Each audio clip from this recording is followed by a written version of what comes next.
She cheated, then said, "If you're unhappy, the door's right there." I replied, "Thanks for the reminder." Then I did something that made her realize how empty the house felt without me. When she walked in and found all the furniture gone, she knew what I'd done. Hello guys, back with another story. Stick around to the end, and if you like the content, please do hit that subscribe button. It actually helps more than you think. I build things. It's what I do. I'm a custom furniture maker.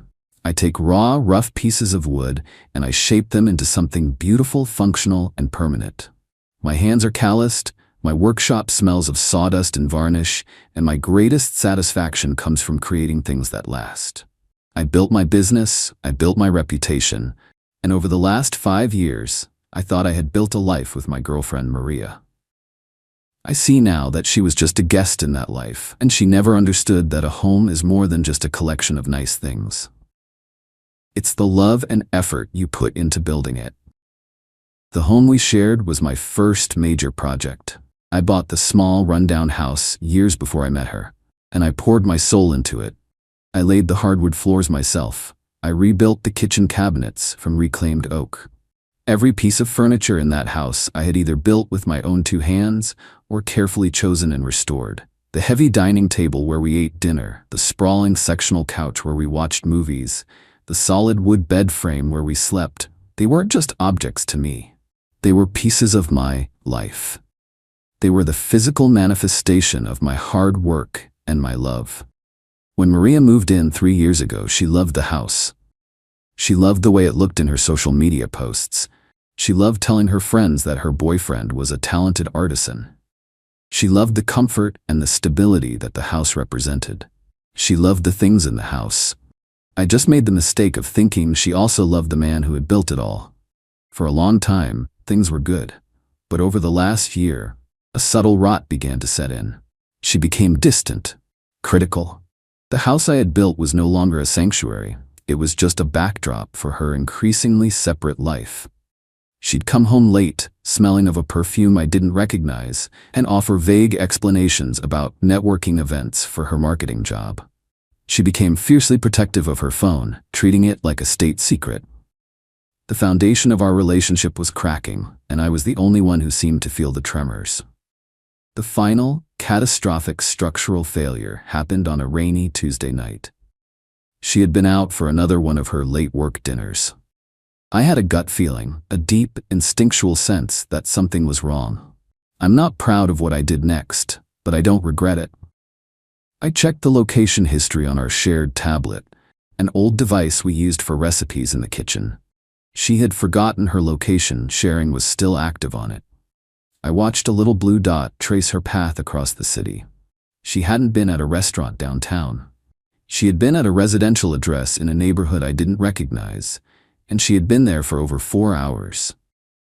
I did a quick property search of the address. It belonged to a man named Julian Croft, a senior director at her company, a man she had described to me as a mentor. When she finally walked through the door just after midnight, dripping with false apologies about a client emergency, I didn't yell. I didn't scream. I just held up the tablet and showed her the map. The argument that followed was a blur of her lies, her denials, and then, finally, her confession. She had been seeing him for months. It was a classic, sordid affair. But the most shocking part wasn't the betrayal itself. It was her complete lack of remorse. She didn't cry. She didn't beg for forgiveness. She got angry. She got defensive. She turned it all around on me. She told me I was boring, that I was always covered in sawdust, that I didn't understand her ambition. She said that Julian was a man who was going places, and that she had needs that I couldn't meet. I stood there in the middle of our living room, surrounded by the furniture I had built, the home I had created for us, and I listened to this woman tell me that I wasn't enough. The pain was immense, but underneath it, something else was taking shape, a cold, hard resolve. "So what now, Maria?" I asked, my voice dangerously quiet. "What's your plan?"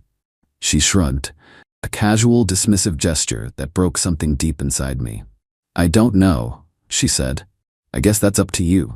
I'm not going to stop seeing him. If you're unhappy with the new arrangement, the door's right there." She pointed to the front door of my house, the door I had hung with my own hands. She was standing in my home, a home built and furnished by my labor, and telling me to leave if I didn't like her cheating on me. It was the most profound, most arrogant, most soul-crushingly disrespectful thing anyone had ever said to me. I looked at her. I looked at the couch she was sitting on, the one I had spent 100 hours designing and building. I looked at the bookshelves filled with her things, the coffee table I had made from a fallen maple tree on my father's property, and I realized she saw none of it. To her, it was all just stuff. Replaceable, disposable, just like me. I didn't say another word.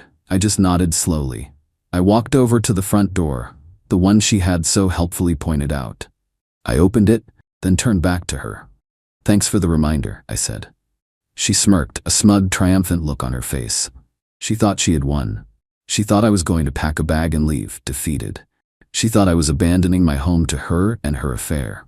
She had no idea that I wasn't leaving. I was just taking my life back. And my life was in every single piece of furniture in that house. The plan formed in my mind, fully formed and perfect in its simplicity. She didn't want me. She just wanted the comfortable life I provided. She wanted the house, the furniture, the stability. She was about to discover what the house felt like without the man who had built it. She was about to learn the difference between a house and a home. The next morning, I put my plan into motion. Maria had an all-day team-building retreat with her company, an event she had been looking forward to for weeks. It was an event organized by her mentor, Julian. The universe has a funny way of providing the perfect opportunities for justice. She left the house at 7 a.m., dressed in her best power suit, leaving me with a perfect, uninterrupted 12-hour window. My first call was not to a moving company. It was to my own crew from my workshop. I had 3 of my best guys, men I trusted completely. I told them I had a side job, that I was clearing out a house, and that I'd pay them double for a full day's work. They were at my door by 8 a.m. I didn't just move the furniture. I deconstructed my life. We started in the living room. The sprawling sectional couch, the one we had spent countless nights on, was carefully disassembled. We wrapped each cushion in plastic. We protected each wooden leg. This wasn't a frantic, angry act of destruction. It was a careful, methodical, professional job. I was treating my own life with the same care and respect I give to a client's project. We moved on to the dining room. The heavy oak table I had built for our first anniversary was the centerpiece. It took all 4 of us to carry it out to the truck. Then the bookshelves, the coffee table, the end tables. Each piece was a memory, and I was carefully packing those memories away. The bedroom was the hardest. Taking apart the bed frame I had built for us felt like a final, brutal act of separation. But I did it. We wrapped the mattress, we boxed up the lamps, we emptied the closets of my clothes, my shoes, my entire existence. We didn't just take the furniture. We took everything that made the house a home. We took the rugs off the floor. We took the art off the walls, the paintings I had bought, the photographs I had taken. We took the high-end espresso machine from the kitchen counter. We took the smart TV from the living room wall, leaving only the empty bracket behind. We even took the custom-made curtains from the windows, plunging the rooms into a dim, gloomy twilight. By 4 p.m., the house was a hollow, echoing shell. It was just an empty box of rooms. All that was left was her. Her clothes were still in the closet. Her makeup was still in the bathroom. Her car was still in the driveway. I had left her with her things in her space, but I had removed the entire world I had built around her. I had rented 2 large storage units. We drove everything there and carefully unloaded it. I stood in the middle of the storage unit, surrounded by the physical evidence of my life, and I felt a profound sense of peace. These things were mine. I had created them, and I had rescued them.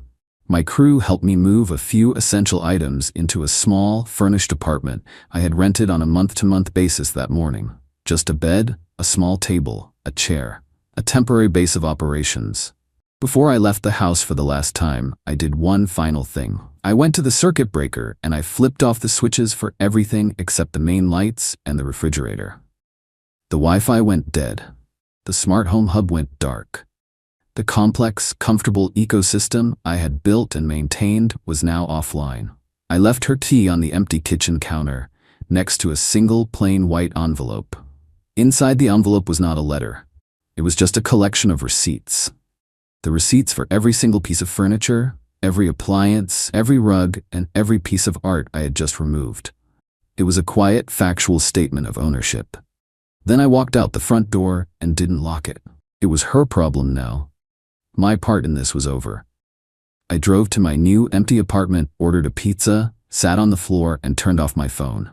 I didn't want to be there for the immediate fallout. I wanted her to experience the silence. I wanted her to feel the full, crushing weight of the empty space I had left behind. I pieced together the story of her return from a series of frantic, unhinged voicemails she left me after she realized I had blocked her number and she had to call from her office phone the next day. She got home from her retreat around 9 p.m., tired, probably a little drunk, and full of herself. She walked into the house and was hit by the silence and the darkness. At first, she was just confused. She flicked a light switch. The main overhead light came on, revealing the stark, shocking emptiness of the living room. In her first voicemail, her voice was a mixture of confusion and panic. "David, what the hell is going on? Where is everything? Did we get robbed? Call me back right now." She must have then walked through the rest of the house, discovering the empty dining room, the empty bedroom. She must have found the envelope on the counter and looked at the receipts. Because the tone of the second voicemail was completely different. The confusion was gone, replaced by a raw, screeching rage. "You did this. You took everything, the couch, the bed, the TV. You can't do that. That's our stuff. You are a psycho, a monster. I am going to call the police." She did, in fact, call the police. That was confirmed to me by a neighbor who saw the patrol car arrive. 2 officers showed up, and she tried to file a report for theft. The officers, I can only imagine, were deeply confused. They walked through the empty house with her. She showed them the empty rooms. She told them her boyfriend had taken all the furniture. And then, she made her fatal mistake. She showed them the envelope full of receipts.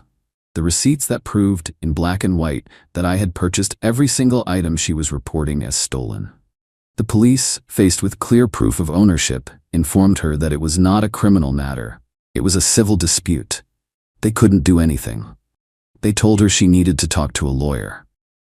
Then they left. The third voicemail, left after the police had gone, was a different sound altogether. It was the sound of complete and utter defeat. The rage was gone, replaced by a desperate, pleading sob. "David, please," she cried. "Please, just bring the bed back. The house is so cold. It's so empty. I can't sleep on the floor. Please, I'm sorry. Okay? I'm so sorry. Just bring the bed back." I deleted the voicemail. The aftermath was a slow, quiet process of her life completely falling apart. She couldn't afford the rent on the house by herself. After a month of living in an empty shell, sleeping on an air mattress she had to buy, she was forced to break the lease, incurring a massive penalty. She had to move back in with her parents. Her affair with Julian, her mentor, fizzled out almost immediately. The thrill was gone. The man she had cheated with was not interested in a woman who was living with her parents and embroiled in a messy, humiliating breakup. She had made a fundamental miscalculation. She thought I was the one who was disposable. She thought the life we had was a permanent fixture, a stage on which she could act out her dramas. She never understood that I was the stage. I was the foundation, the walls, the roof over her head, and the furniture she sat on. When she told me to leave, she thought she was getting rid of the man. She didn't realize she was getting rid of the entire world he had built for her. I never spoke to her again. I let the silence be my final statement. She had shown me the door to my own house, and I had thanked her for the reminder. A reminder that sometimes the only way to fix a broken home is to pack it up and take it with you.